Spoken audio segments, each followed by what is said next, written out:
There we go.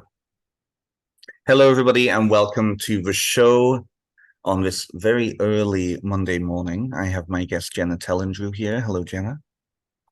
Good to see you, Ben. Thank It's you good for to see meeting you so early. too. Oh, it's all good.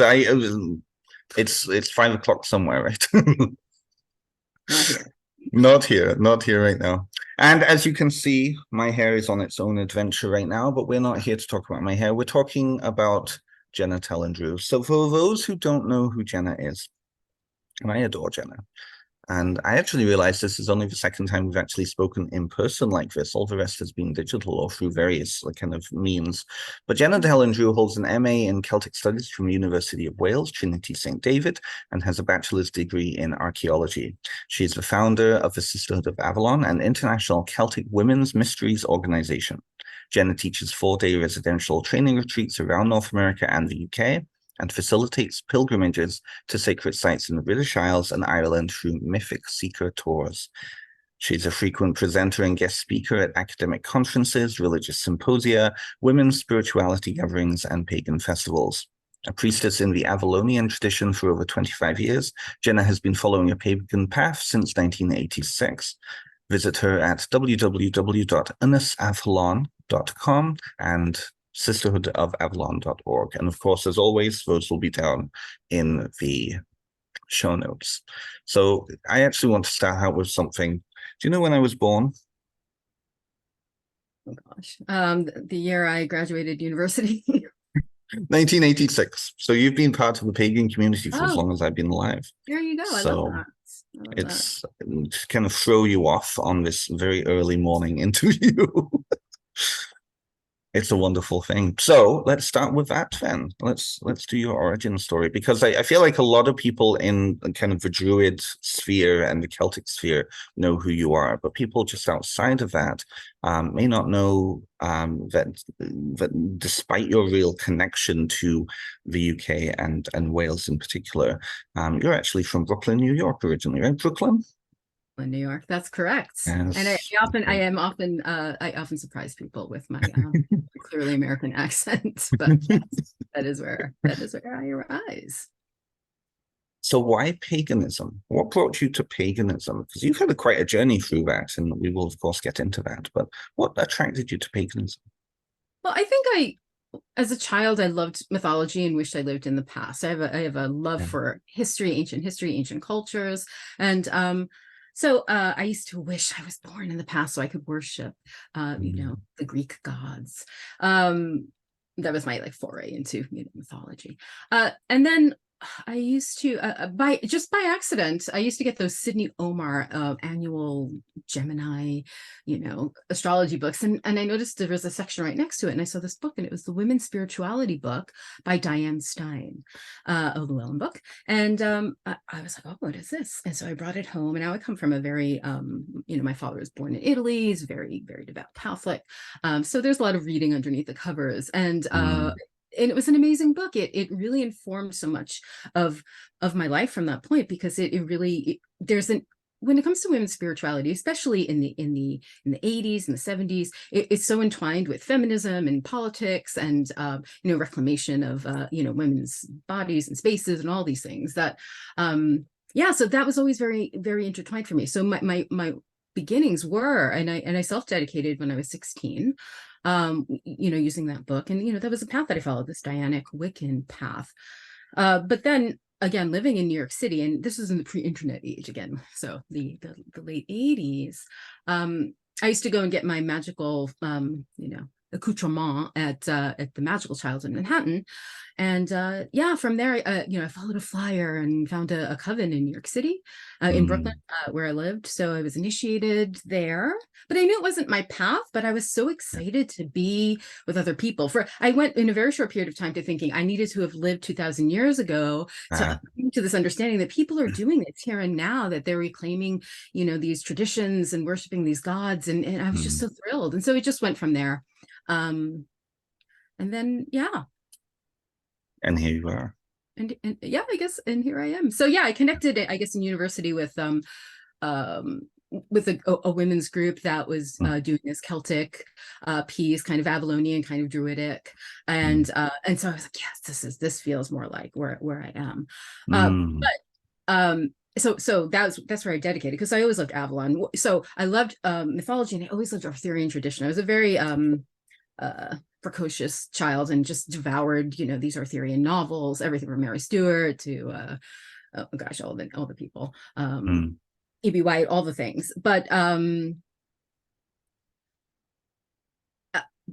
so those two are very linked very early for me. And I read The Mists of Avalon when I was 13.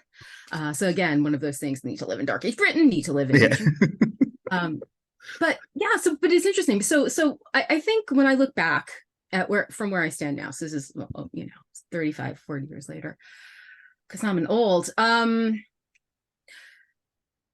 hey, I'm there. I feel you. well, yeah. I think we've established that I was 16 when you were born. So anyway, what was I saying? Oh, yeah. So I guess my early was very intertwined, very goddess-centered, very, very woman-centered, very, feminist, very, politically, and not that, but that's a very strong foundation in my work. And where it brought me, in my studies, I studied archaeology in undergrad, and then I did my master's in Celtic studies, as you mentioned. So there's been a shift in my work in not but I think the heart and spirit connection. I've always had these tools. I've studied different kinds of occult traditions and things of that nature. But I think you can see where the thread of the goddess center, the woman center, found its place in that Celtic tapestry. And the more connected I got to in the lore, in the in the foundational, the really hardcore academic pieces. What was delightful to me is that it grew me as a priestess. It grew me as a thinker, and but it's also validated so much, and not only that, elevated, because it's like, oh, I understand that now in a different way. Oh, okay, so it's moved me. So I learned enough to get in there and understand how to work with the materials, and then let the materials and let those traditions kind of continue to move me along its stream. So instead of looking to find it, it's like, all right, I understand enough to be able to let go. And so that's the metaphor. That makes sense. No, that definitely makes sense. And knowing a little bit about kind of the pop cultural pieces that were also surrounding you at the time. Like I remember a mutual friend of ours saying how much you love the Wheel of Time because of the Aes Sedai, or the Mists of Avalon because of that really goddess-centric. And I've always loved Mists of Avalon because that was my introduction to paganism too. So many people. So many people, right? Of course, we won't talk too much about that context, but yes. But I'm curious because I know you've talked about it in other contexts, that strange dichotomy of not really feeling connected to like the Roman or the Italian tradition, really going into the Celtic. So I'm curious, do you mind if I ask you about that? Sure, no. What wasn't connecting for you with it? So I think part of it is, I remember once when I first got into Wicca, I asked my father, I asked, do we have any Strega in our family? And he just about swallowed his tongue, like, what are you talking about? But I know that, I am first generation in this country, and there are still Italian traditions in my family. My grandmother, my mother's mother, so she was second generation. She used to do this thing called the passing of the head, which was this way to calm a colicky baby. But you could only learn the prayer and the process on Christmas Eve at midnight. It's this really interesting piece. So there are these things that he looks at as very Catholic sounding, isn't it? But it really is this underlying folk magic there. But I think because there's something about the British Isles that caught me very early. Again, like I said, I was like 11, 12, 13, reading Arthurian stuff, watching Star. I was just a giant, nerd before it was cool. So I have my hipster nerd credit. But that said, I have been to Italy. I mean, I've been surrounded with the Italian culture. I speak Italian to, a passable degree. And on the occasions that I've been there, I've opened myself. I said, okay, I'm in the land of my ancestors, literally gone to my father's hometown, just opened myself up to the experience. And the connection that I made with the divine there was not divinities, these local divinities. It was more that, I kept seeing, the divine mother in things. Right. Connecting with that stream, that seeing, going to like the baptistry and of no, I think it was I think it was old. It doesn't matter. Going to a church and seeing a statue of Mary and seeing, oh, that's a symbol of Astarte. That's a symbol, pulling out all of these symbols. Oh, this is the tetragrammaton, seeing the ways in which the symbolism has. So that's what Italy greeted me with. And so that, I don't know why that is. It just, but then I'll go someplace like Anglesey, the place where the Romans attacked and slaughtered the Druids, and I stand there, on the bridge over the Menai Straits, and I'm like, okay, these are my ancestors that did this to your ancestors. But I felt so welcomed and received there in the land, and felt, I don't know, so I don't know what it is, but I felt blessed along this path. I felt welcomed, but I do know that I am a guest. I do everything that I can to be as immersed as I can, given that I don't live there and that's not my direct ancestral heritage.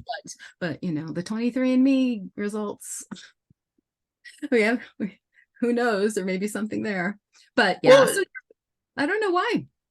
Well, I like to ask that question of my guests, mainly because kind of my work being steeped in that ancestral piece, that piece comes up again and again and again, that assumption of culture based on ancestry.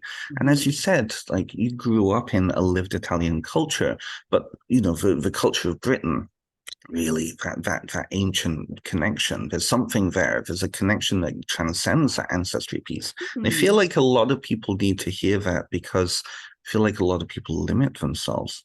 But I also, that lived piece, like I feel it too. I've lived in Canada for 30 years. Yes, I'm from there, but I've been away for such a long time. I don't know the actual living culture there yet, not as a lived experience yet. So it's an interesting piece, isn't it, around kind of that connection, but lived culture. Yeah. Yeah. And I do love Roman ancient history. I do love the Etruscan stuff. So yeah. But I appreciate you're saying that. And yeah, I think you're right. There is this sense that, I guess it can be a good place to start when people are first embarking upon a path. I don't know where to start. Let's look at, where I come from. Let's look at that kind of heritage. But culture isn't in anybody's genes. It's a practice.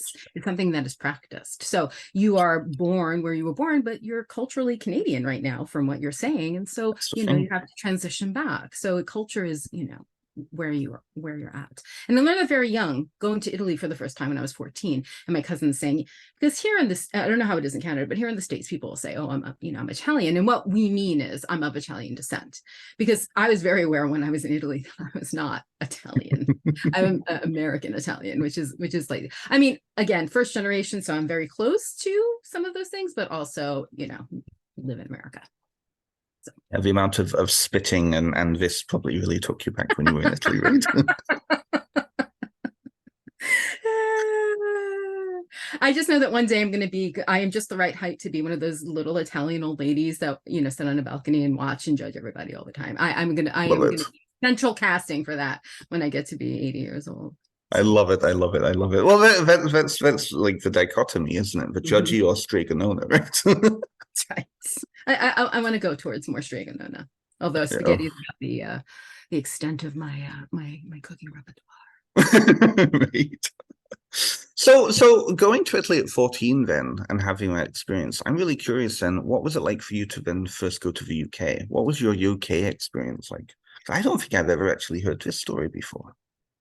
So it was in 1990. I was in university, and a group of women that I was in a circle with and we all went, and we went to Glastonbury. And I wound up traveling there by myself, and we met up. We actually had a friend who had a friend who was living in Glastonbury. We rented a flat for a month. And I was actually in my last year of undergrad, but my professor was from Oxford, and she knew what I was. She's like, okay, don't worry, you make up the work when you come back. So I thought that was really, really cool that she allowed me to do that. So there we stayed. And so so my first experience was getting off the plane and trying to get myself to Glastonbury, which, as we know, via public transport can be a process.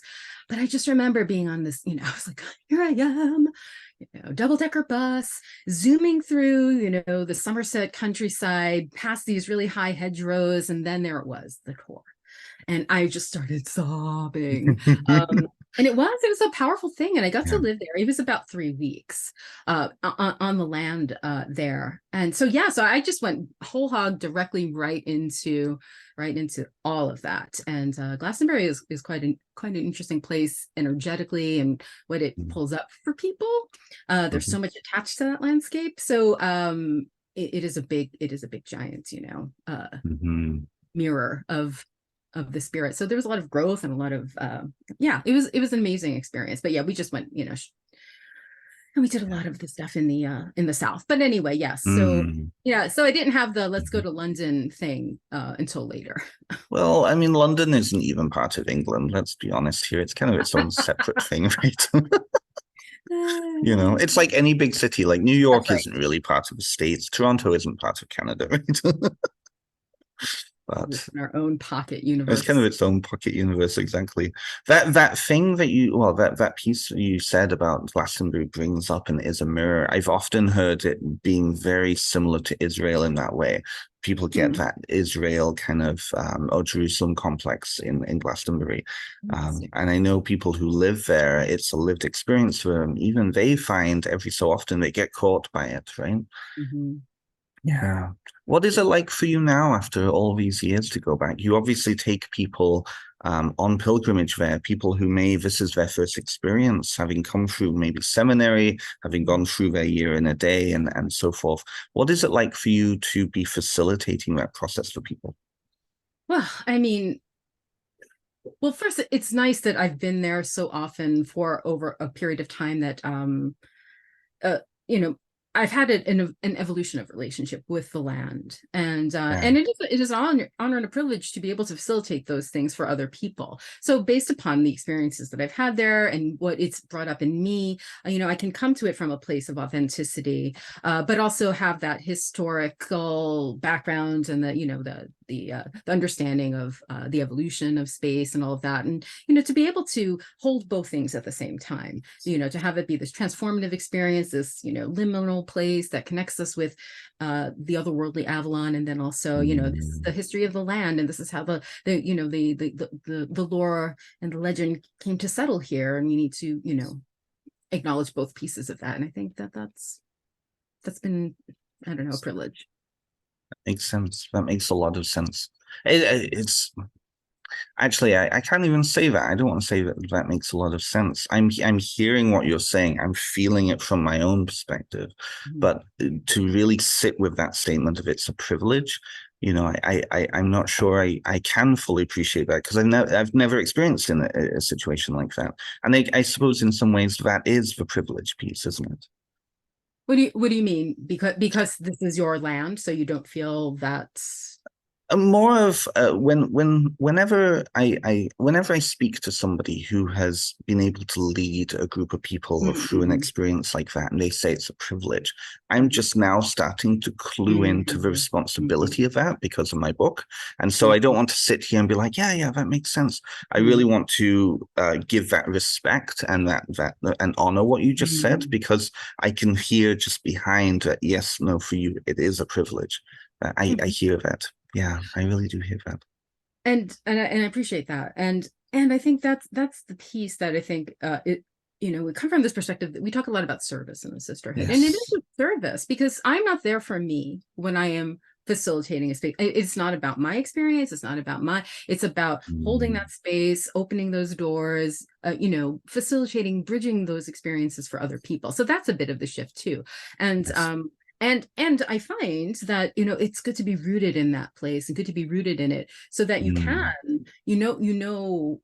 how to hold that space for others in those other places. And it starts with where you are. It starts with where you are. So I think I think that's true across the board, whether you're, doing something in your office or what have you. To find the privilege of being able to do that is to recognize, as you say, the responsibility, and to step aside to know that this isn't for me, this is for other people. And when it is for you, it shouldn't be involving other people, if that makes sense. So yes, that does make sense. To row the boat, the other people are the ones who are on the ride, if that makes sense. That makes total sense. That makes total sense. And in truth, that was kind of a tricky statement I said, because I was setting you up for the next question, which is, and I'm always curious about this because I know I struggle with this piece, and I think many of our colleagues struggle with this. You have developed the Sisterhood of Avalon. You're the one of the facilitators of it. You're the originator of it, and so it's so tied to your own spiritual practice, but you also have your own spiritual practice out of that. How do you navigate between the two, your own spiritual practice, your own spiritual approach, and then this organization that you've built that facilitates it for other people? I'm a Gemini.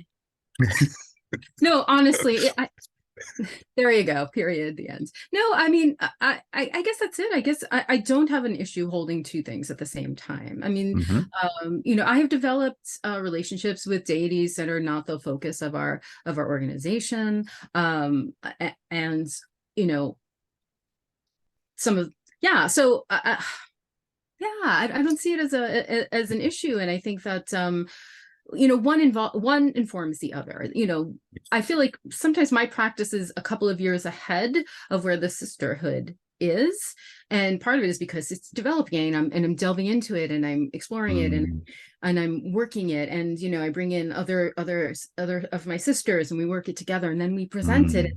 So that's it. I think it's not so much that what I'm doing is separate, but it's I'm just a little further down the stream of the tradition that we're building together, and then so that I can then right. Right. That does make sense, yes. And I think that's just facilitation. Like if you've ever, and I'm sure you know people who facilitate journeys or rituals, you know, your work is to see a couple, for me when I'm doing it, because I'm not I'm not a reader, right? So I know where we're going, I know how we're getting there, and I'm a couple of steps ahead, so that I'm telling people where to come, if that makes sense. And so I guess that's just across the board for me, is yeah. No, that makes a lot of sense. That makes a lot of sense. I suppose the reason I asked that question, and where I was thinking of, again, that piece around, you've just come out with the Ninefold Way of Avalon, which we'll talk about, really the culmination of many, many, many years of practice, lived experience. And so this, is it what do we call it? Is it your masterpiece, this? And if so, what's next? Or is it still an evolving process for you? I think it's a completion. Right. So I think, you know, there'll be other things next. I think one is just going to, you know, inform the other. So now this completion is a foundation for what's next, hopefully. I mean, there are other things that I'm working on and towards, but yeah, this is, I feel like I've completed a cycle with this, and certainly this is, you know, yeah, I feel like this is my, if I was to pick the book that was my legacy, I suppose it was this one. I know that sounds a little more grandiose than it needs to be, but yeah, I think that, but I mean, this is well deserved, though. Developed and worked on very actively for 15 years, with foundations way before that, and then a real intensity to codify it in the way that, you know, it was presented in the book. So it's not being part of the Avalonian tradition, but of course having connections because of friends of ours. I've seen how it's impacted people in my own life. I've seen certainly through your work how it's been written about, and the community that you've built. That 15-year process, I feel like it's a really integral piece. Can you? Well, let's start this first. Tell us about the book. What is it? For those people who may be outside of the Avalonian tradition, who may see it on the book stands, and sadly, I have a copy. Marcus sent it to me, but I left it at home this morning, so I can't even show it. But it is on the Llewellyn website. I will put this in the links. Tell us about the book. Why it? First of all, well, tell us about the book. So first of all, I call it my mullet book. It's got all of the academia in the front and all the woo-woo in the back, the practice in the back. I can't avoid saying that piece, but but truly, it's the book that I wish I had when I first embarked upon the path of Avalon. So the front is, I'm looking at what is Avalon? Is it real? Is it weird that people in today's world are, basing a spiritual path on a literary place? There's no proof of it ever actually having existed. So what is that? What's the deal with that, right? To quote one of my co-New Yorkers, so but that's the thing. So one of the things that and I say this is the book I wish that I had, but I know for myself, I needed to have this lived experience. I needed to do my master's program. I needed to have an understanding of how to extract information from story, because the thing is, it ties into my archaeology background. Story brings lore, story brings culture, story brings so much, even things that are even unsaid within the tale, and so there are ways of looking at those things, looking at motifs and tracing those motifs back. It's the same process that linguists use to retro create, fit a core language, where language comes from. And so it's the same thing with story. And so that piece, looking at the things that make up Avalon. So there are three main currents, I say, in the Avalonian stream of tradition. It is the islands of the other worlds, the ninefold sisterhoods, and the vessels of transformation. And so I trace all of these histories, I trace these symbols, they appear both in lore and in the historical record. I look at the archaeology, and then I look at, what do we know about priestesses? What do we know about holy women in Celtic lands, in the pre and post-Christian period? What were they known for? What was their function in society? And then, so to take all of that, and especially that ninefold sisterhood piece, because that for me, I've always known, this is part of that growth piece. The first discussion of Avalon is from Geoffrey of Monmouth, and he talks about how Avalon is ruled by 9 sisters, and and talks about the island and all of these things, and he names these sisters, and he talks about some of the things that they can do, and it's that information is reflected in a couple of places in Roman histories about these ninefold sisterhoods. So anyway, but I needed to find the ninefold. The names that he gave, we think he created.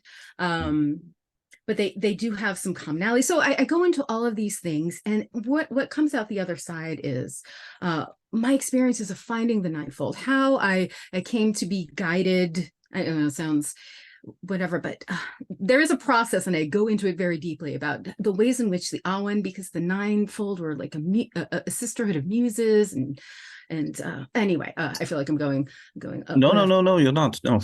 Oh, okay, thank you.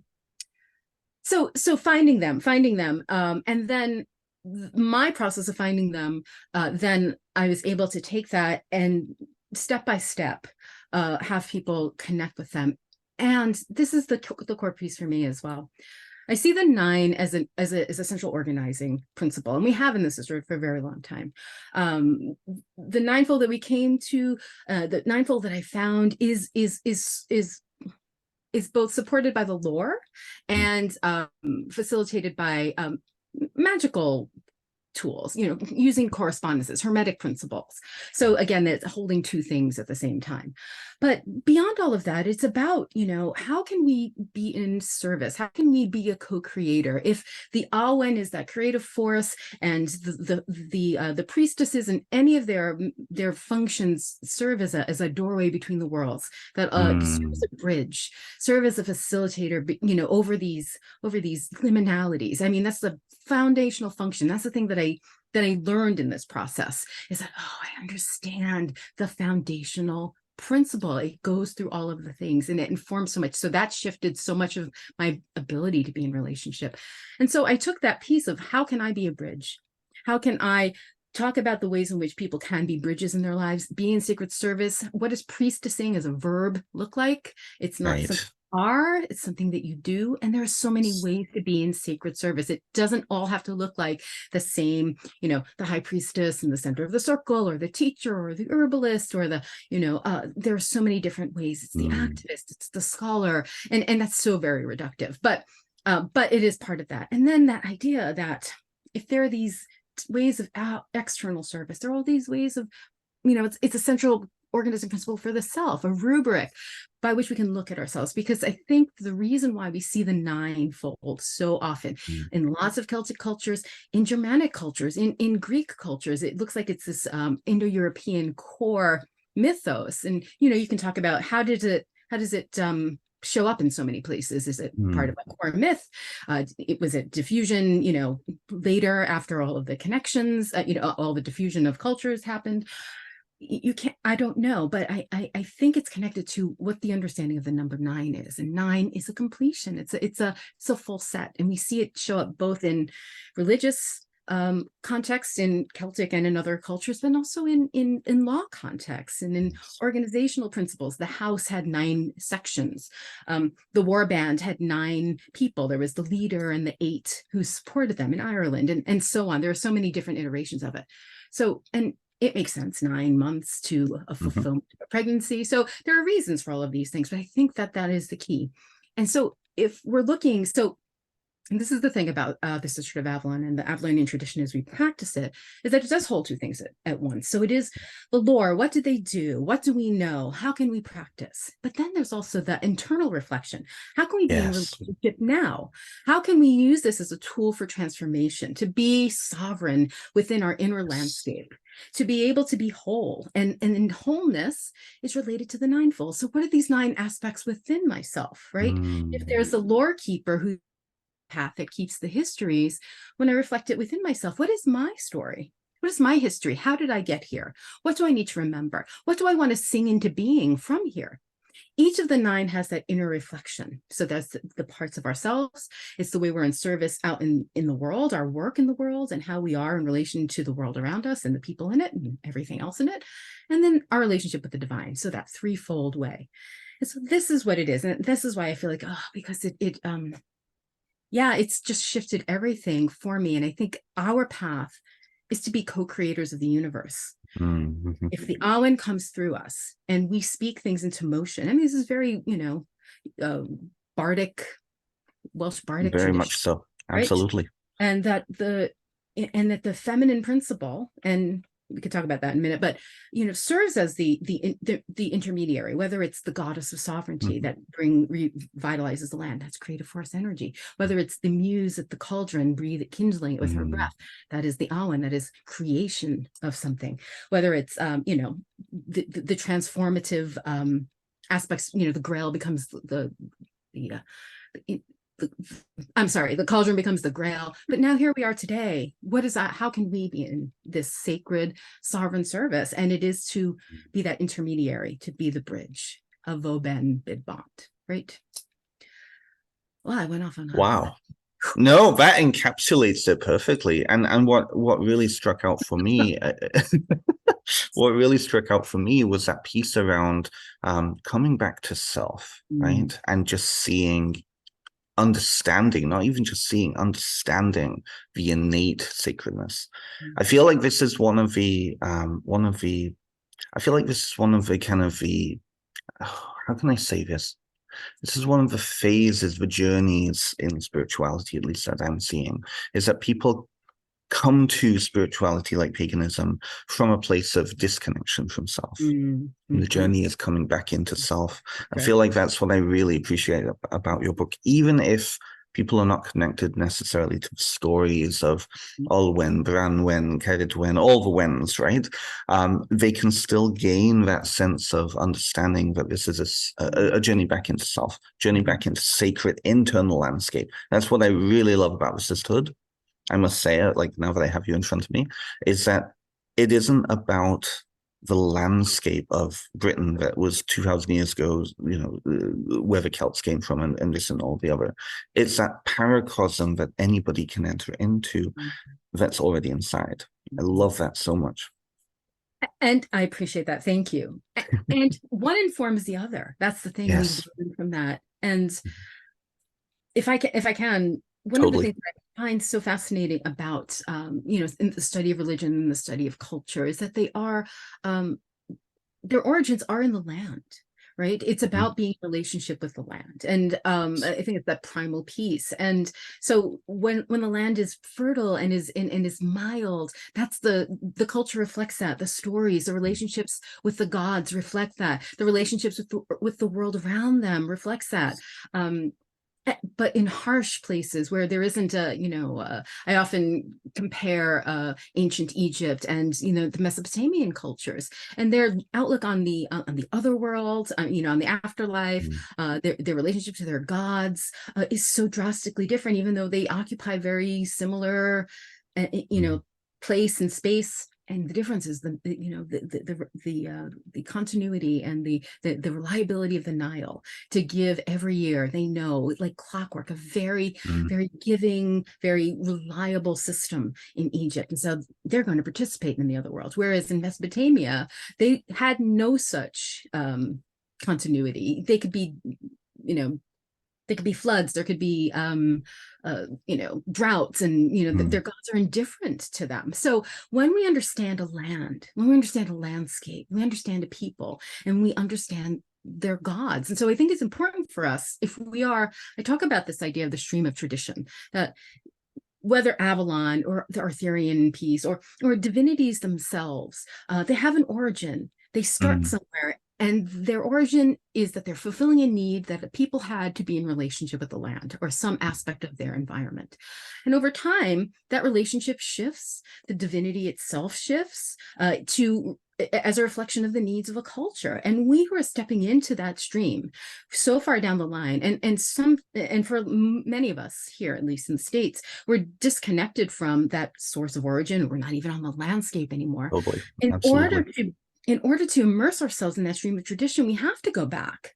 We have to have some understanding. And I don't mean you have to go specifically to the land, although you can, but you have to follow it back in the ways that you can, whether that's through lore, whether that's through myth, whether that's through history, some aspect of culture, to understand the evolution of that divinity, where they come from, and then understand their story and what they still have to teach us here and now. And then we move forward. We're part of that, I guess, a magical current, if you want to say. And then the story evolves. Because one of the things I love so much about the Celtic divinities is that, or Celtic cultures did not write their sacred things down.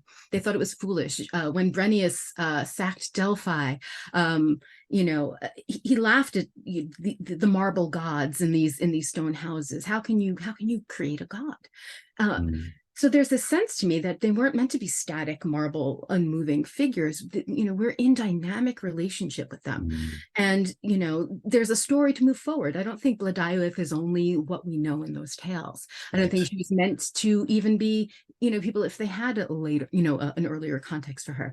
I think we're meant to be in dynamic relationship. But in order to do that, we first need to go back. We need to get into the stream so that we can then carry forward with it and the story grows and the story continues.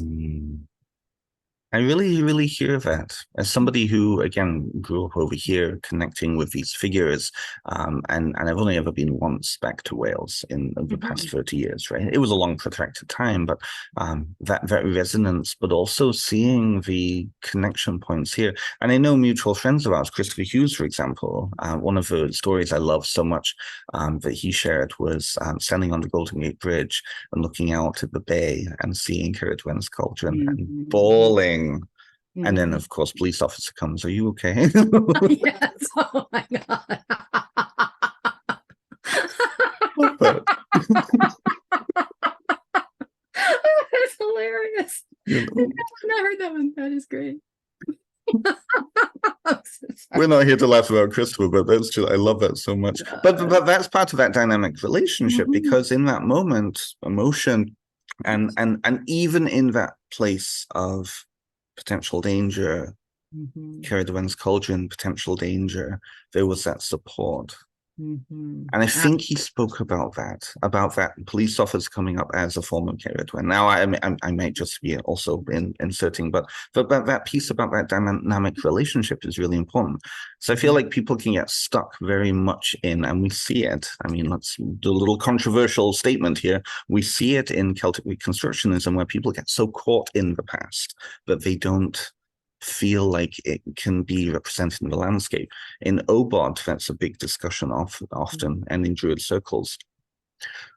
in your opinion, is there a, how can I ask this? I know what I want to ask you, but I don't know how to ask it respectfully. In your opinion, how does that serve somebody when they're really connected with one thing? What developmental phase does that sit in from your experience? Do you understand what I'm asking? When people are locked into a Yeah, perspective, when they're really connected to a place, when they're really connected to a space, when they're really connected to one form, what do you think is going on there? I mean, I can't say I have a psychological insight, but I don't necessarily think that is a bad thing if there's growth, because Yeah. I think that there are a couple of things that come to mind. I mean, sometimes looking at too many things, shifting around too much, if you only have a mile's worth of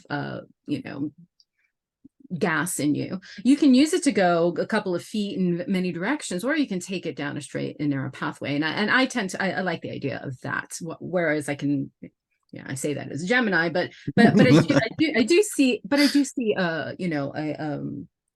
there is a power in that immersion. I think it's when we get hidebound. I think it's when we get defensive. I think that's when, because I think there are times when we need to have this semi-permeable membrane to have new things come in. Certainly my perception of the goddesses that I've been in relationship with for 35 years has shifted over time. And if I stayed where I was when I started, I could never be in the place that I am here today. So I guess it really depends on the person and their and what they're seeking from the divine and how they're connecting.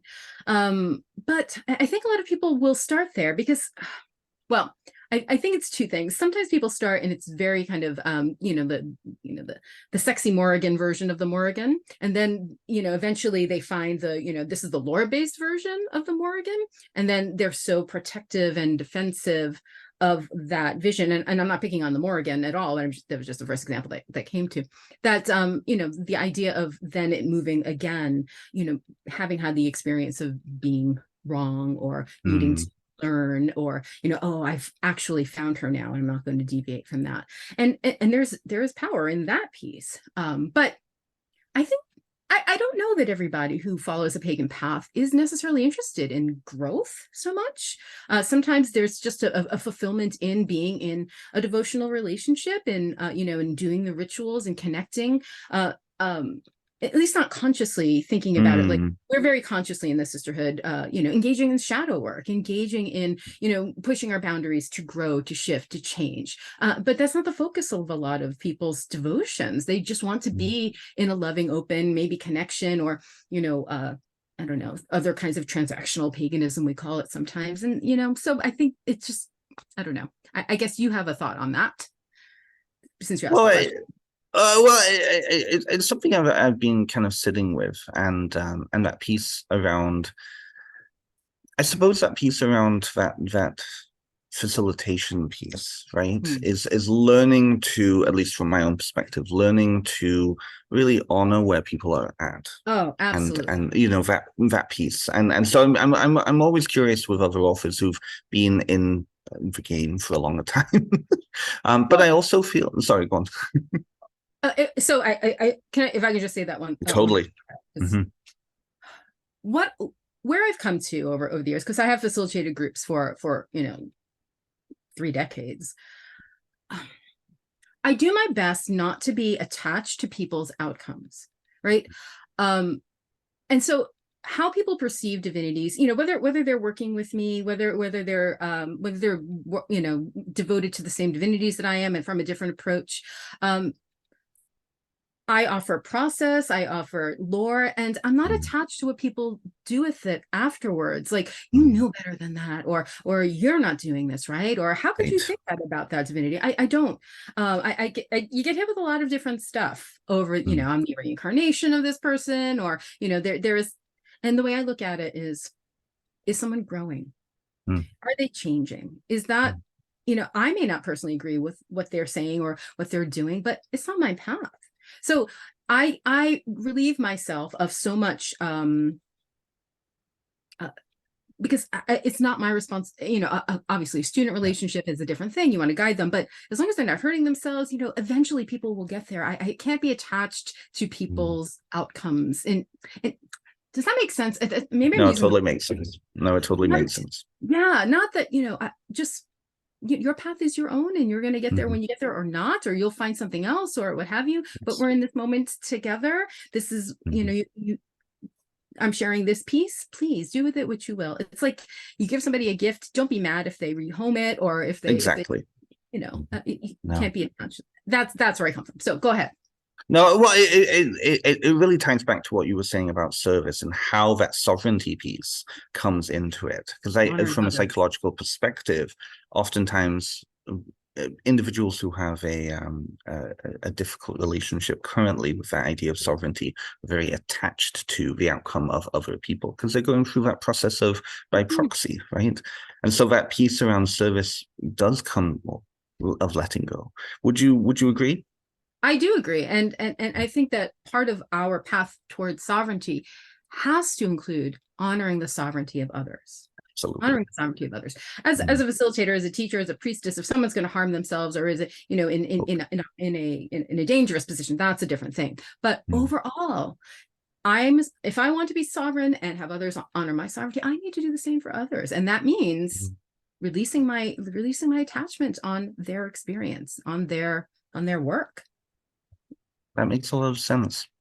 So then bringing that back to, this isn't a gotcha question, I'm just really generally interested then for the deities that you work with. You talked about the Mesopotamian, the Anunnaki before.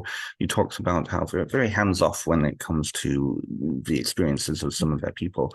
When it comes to your relationship with the Welsh deities, the various goddesses, that piece about being really hands-on then, because the stories are very much kind of put out there as this is their life and this is what they did, and you teach about them as examples and being in relationship with them through examples. What's your opinion then on kind of their role in the process of that service piece and letting go? Well, I hope that's not too convoluted a question. Well, I'm going to answer the question I think you're asking me. Okay.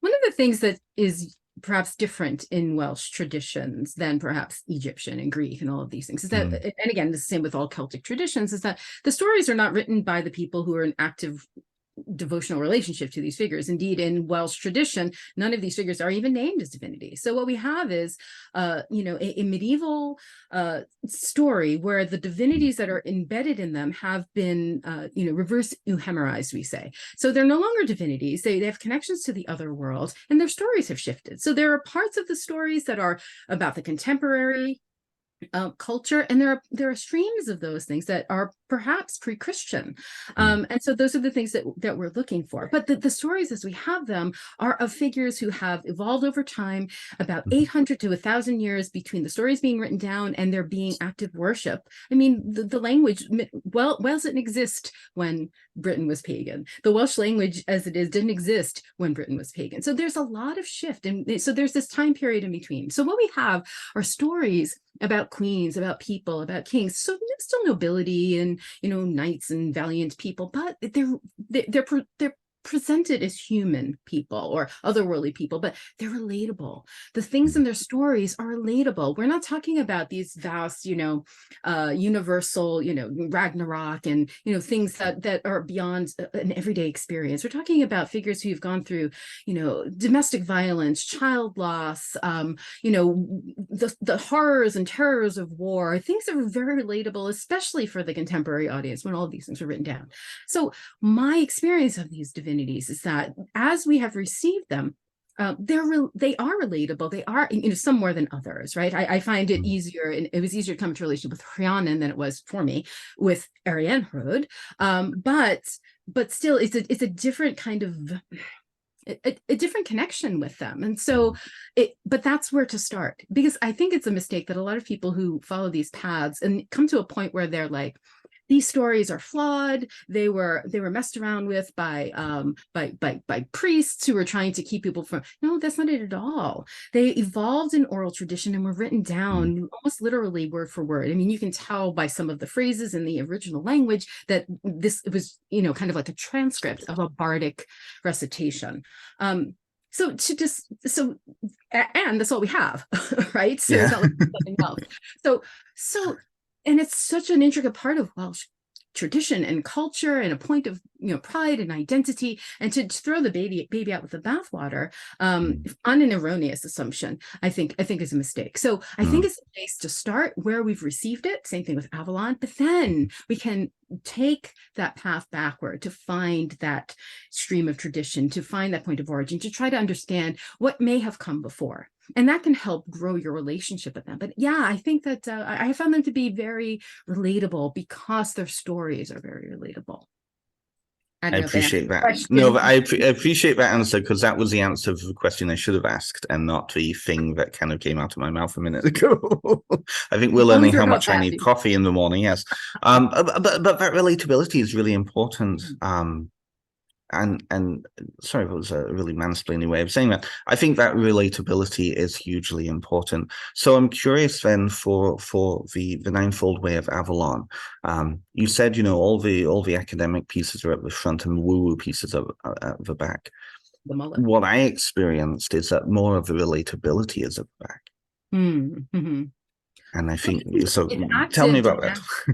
Well, it's an active dynamic process. So I wanted to show what the lore has to say from a very, and, in the process, one of the things that really surprised me when I was researching is that, some of the assumptions we have about the existence of druidesses, for example, are assumptions. We don't have as much proof of them as we think we do. And so I was like, oh, well, that's uncomfortable, but here it is. So I just shared what it was. So I wanted to try to come from as neutral a position. I mean, I'm following certain threads, but then to put it into action is in the back. That's what it is. And we're reflecting it within ourselves. And how can we be an authentic? How can we find those streams of tradition so that we can do that work to head the way back? So there's that foundation of lore, but then because this is a spiritual path and not, a doctoral dissertation, it's to put that work into practice. How can we connect? How does it relate to me and others in our process, in our own stories and path in this world? And how do I connect to that? How do I do the work to be in relationship with as far back as we can, with the understanding that empowers us to move forward. Let's go forward. Absolutely. So with that being said, then, this was a 15-year process for you to bring this to fruition. Now that it's out in there and you have it in your hand, it's completed, at least this version of it. Was there anything that surprised you when you put it out there that wasn't culminating 15 years ago, wasn't even on the radar 15 years ago? Oh yeah, so much. Yeah. Again, some of the assumptions that I had, when you looked, because this is the thing, and this is the tools that academia gave me, because I can read a source and you can read a source, but reading the context of that source is just as important. So, for example, one of the things that are cited about the proof of there being druidesses are these 2nd century works from the Roman period.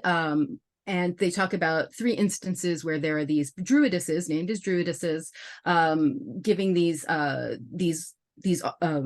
prophecies to Roman emperors, or soon to be Roman emperors. So you see, it's in the Roman record. This is what happened. But if you don't know that this series of books that this information occurs in are actually believed to be satirical, and that actual Roman historians don't think that anything in there is supposed to reflect it's a political piece as opposed to a straight rendering of history, you're going to believe everything that's in that book. And I did. But it wasn't until I understood the context of this thing, because in the same way we have literary, criticism today, and we can analyze a work and what it's actually saying, we have to do the same thing with those source materials. And so, I don't think that's something that, most people consider. It's like, oh, I have the source. It's here. It's in the Roman piece. So, and, that was part of my process as well. So that really kind of shifted things. But that being said, those same tools really served to help me understand things in a way I could never have 15 years ago. And the book that I started writing and the book that I wound up finishing, two completely different things. Completely different things. So, yeah. Makes sense. No, that makes sense. That piece around context is huge. And it is funny. Well, it's not funny. It's interesting how even the lenses that we have at stages of our lives will affect and impact how we understand something. Oh gosh, oh sure, completely, right? Like, yeah, I remember with the Mists of Avalon, for example. At 14 years old, having thrown stone at me, stones thrown at me because I was gay in a tiny little town of 8,000 people, and I was made to feel different. Well, yes, of course, I'm going to be really anti-Christian. So the Mists of Avalon. Oh, I totally get those pieces, right? That piece around coming back to these same stories again and again and again with different lenses. Now that you've placed The Ninefold Way of Avalon out, how do you look at some of your other works that you've put out over the years? You've put out several, well, quite a few, haven't you? Yeah, I've written 5 books and a deck. And the so actually 6 books, because the book and the deck is pretty, it's pretty big, a lot of information in it. That said, yeah, I mean, Avalon Within and the Avalonian Oracle were written before I finished my master's, and it's really clear, I think, in the difference. So you can definitely see a progression. So I do wish there were some things I could go back. I go back and I read. I think the practice is sound, but some of the details from my my little academic pedant in my head is like, ooh, yeah, I would have probably said that a little differently. Oh, yeah, maybe not. I don't think that's and honestly, materials evolve. I mean, archaeology evolves, history evolves, literary analysis evolves. So there are just things that we know now that I couldn't have known then. But certainly, I've grown as a scholar. I've grown as a priestess. So I mean, I think that's the thing. We always want to look back and fix. But I think it's kind of unique position to be in, to have your process so publicly available to reflect upon. So that's how I look at it, is in the same way that Celtic studies as a field has evolved since in the past 100+ years. You look at the materials from the Victorian period about Celtic cultures, and you're like, oh, I wish that were true, but that is so I don't even know where you got that from. And that's the thing, people will pick that up and be like, well, it says right here there was a temple to oh gosh, I wish there was this temple to Caradwyn. I wish that this, but it's so important because it gives us context. It gives us an understanding of the evolution of understanding. And so there's something to be honored around that. And a lot of times there's materials in there, like the source material is there, and then the research piece is there. Maybe the conclusions are the things that we moved away from, but it's still worth reading those things. But you have to have that that background perspective. So yeah, I mean, I think anyone is going to, but you can't look back. Well, you can't look. You have to look forward. That's true. No, it's true. It's true. It's true. In truth, that was a bit of a gotcha question, but I'm always curious for people, especially people who have colleagues of ours who have had such a long kind of publication history, to get that sense of their own progression. Because I feel like a lot of readers, and I've had this with people reading my book. My books was written 2.5 years ago, literally 2.5 years ago now, and there's stuff in there that I either no longer agree with completely, or there's stories that I've just told so often that they're just like scripts, right? But people picking up these pieces and feeling that, oh, this is set in stone because of where there is that projection piece. Oh, right? for sure. Yeah, for sure. Absolutely. So we're actually coming up to time. This has been delightful. I feel like I've been all over the place, so I appreciate you. I'm happy to meet you. I exactly appreciate where you. you are. So my last question then is coming up to the future then. What are some of the things you've got on the horizon? Now this project is done and out there, I know you privately at least, you've started working on some of the things. What's next for you? Is there anything you can share with us? Yeah, there's a couple of things I can't share with you, as you know, those things, how they go. But I'm actually, one of the things I'm really excited about, I'll be presenting at the Goddess Conference in Glastonbury again next year, and we'll be back in Wales for a pilgrimage. We'll be in Wales the entire time. But one of the things that I'm really excited about is that I'm turning back towards working on music, and so that's kind of where I'm like starting to lay some roots down. So yeah, so see what may come. Wonderful. But yeah, I'm kind of excited about that. What, so harp? Is it a harping that you're doing? Or I remember something somewhere, but I can't remember if it was you. No, well, I mean, I mostly play guitar these days, but I've been doing some keyboard instruments, things like that. So yeah, I'm gonna be a one-woman digital band. I love Jhenah it. and I the love Machine. it. I love it. Well, you've got iconic hair for it, so why not, right? That's wonderful. Thank you. Thank you so much for coming on. Thank you so much for having me. No, absolutely. I was really, really looking forward to having you on, and I'm glad that you've come on. I can't really say I was really looking forward, and then, well, no, this was delightful. Lack of caffeine. People who are listening to this are probably not think like, I don't know. We'll see what people think afterwards. But if people want to get a hold of you, or people who are interested, what are some of the things? Do you have any classes coming up that you're teaching? Anything coming up? Yes. So I have a Journey to Avalon, Walking the Path of the Priestess. I have this online 9-month priestessing course. Well, it's an immersion, but I'm not teaching you how to be a priestess. It's not like a priestess training course. What it is, I talk about some of the challenges to priestessing in terms of, some of the things that I've observed both in myself and in others on how to empower others without worrying, and honor each other's sovereignty. So it's a way of approaching that kind of helps with the shadow pieces of leadership, and how to be in best service to other people, how to release attachment to their outcomes, how to yeah. So the process that I use, I call it empowerment midwifery. So how to come from a place of sovereignty and encourage and empower others to be sovereign, and so how that ties into service as a priestess. That's beautiful. And is that within the Avalonian tradition, or is this open to anybody who is priestessing within their own traditions? That is correct. Yes, it comes from an Avalonian lens, so it is informed by that. But it's not, it is a reflection of the work that we do. But it is open to anyone who wants to look at those things. And I think people aren't talking about that. There's all that spiritual bypassing. I mean, there are a lot of challenges, and I think a lot of people come to priestessing service or priest service, or any clergy really, with all good intentions, and then suddenly people are listening to you. People are interested in what you have to say. People look at you a different way. They put you up on this pedestal, and it's very easy to, as they say, read your own reviews and have this ego, enlargement, where it needs to be. When people give you that energy, you need to give it back to them.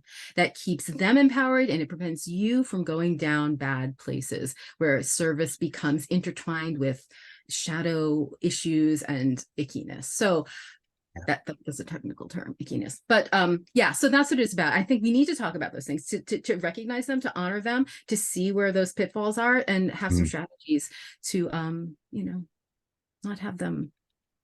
I'm really, really, really glad that came up. In truth, that thing that I've been seeing now that I've had a chance to speak to many of our colleagues through this. This is coming up to, I think, the 50th episode of my podcast. That theme has been, thank you, that theme has been coming up again and again and again. The exhaustion of that issue, that very real issue, and that very real danger of people stepping into these facilitation roles, either not being prepared for the outcome of that, not being able to differentiate those pieces, and because the conversation hasn't happened, I think that's really important. So I'm really pleased that you're offering that. When is that being offered? So it starts in February 1st. In February. Okay, perfect. Well, this comes out just before Christmas time, so people listening, go to, is it going to be on Innisfallen or on Jhenah Telyndru? They both go to the same place. Okay. Yeah, it'll be there. And on all my social media and all of that. But perfect. But yeah, and I want to say this, it's not just about the shadow, it's about, a sustainable service as well, so that we don't have Absolutely. that really real burnout. So yes, thank you. And I Mhm. appreciate your sending people there. No, absolutely. That's really important. I think that's really important because as I said, I certainly have. I've been feeling that since my own book came out. I was chatting to somebody on another podcast a few weeks ago, and Devin Hunter. I was chatting to Devin Hunter, and we were talking about that. And I said, the point of real responsibility and freak out for me was having somebody in a class who I suddenly recognized was paying complete attention to me. And that freaked me out because then it was like, oh, I need to be very, very careful here. Very, very, very careful here. Because if I say something, even from my own place of, like, ugh, that's going to impact that person in a very profound way. So I need to be very, very cautious here. And I feel like, again, more people need to be having those kind of conversations so that people can be prepared for, oh shit, Right. Impact is completely enlarged, whether we seek that out or not. And that's part of the archetype of leadership and in our society. And we have to be aware of that and modulate accordingly. So I'm glad that you keyed into that. Absolutely. No, I am too, because I would hate for me to be on a personal level here, for me to say or do something that I had happened to me with some people in this community years ago. And I think many people do, that moment of going up to that person that you've put on a pedestal and then for them to turn around and treat you even inadvertently like you were nothing, or, oh, who are you, like what, and that feeling of not of respect. Anyways, that's a whole other trauma that we'll talk about at another point. Well, I will say this, even the more benign things, people will say to me, oh, 20 years ago, I saw you, blah, blah, and you said this. And I was like, oh my gosh, I don't, but it's unbelievable. So yeah, so be conscious of that is very conscious. Absolutely, very conscious. Jhenah, this has been wonderful. Thank you so much for coming on. Diolch yn fawr iawn. Is it Prynhawn yet? I don't know. I don't know. We'll have to ask Owen and his panas. And his panas.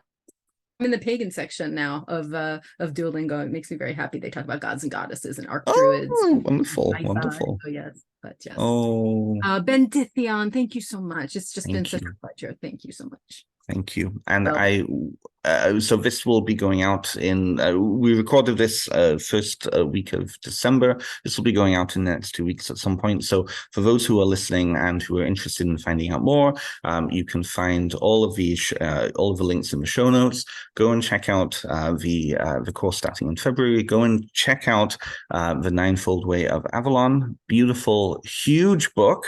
I think it's one of your largest, isn't it? And that's available now. 4 pages. Yeah. Wow. And I took a lot out. As is our way, right? So thank you so much. It's available through Llewellyn now. And of course, go and if you enjoyed the book, go and leave a review. I keep looking at myself. Go and leave a review on Amazon, Barnes & Noble, wherever, Goodreads, because it does help the algorithm.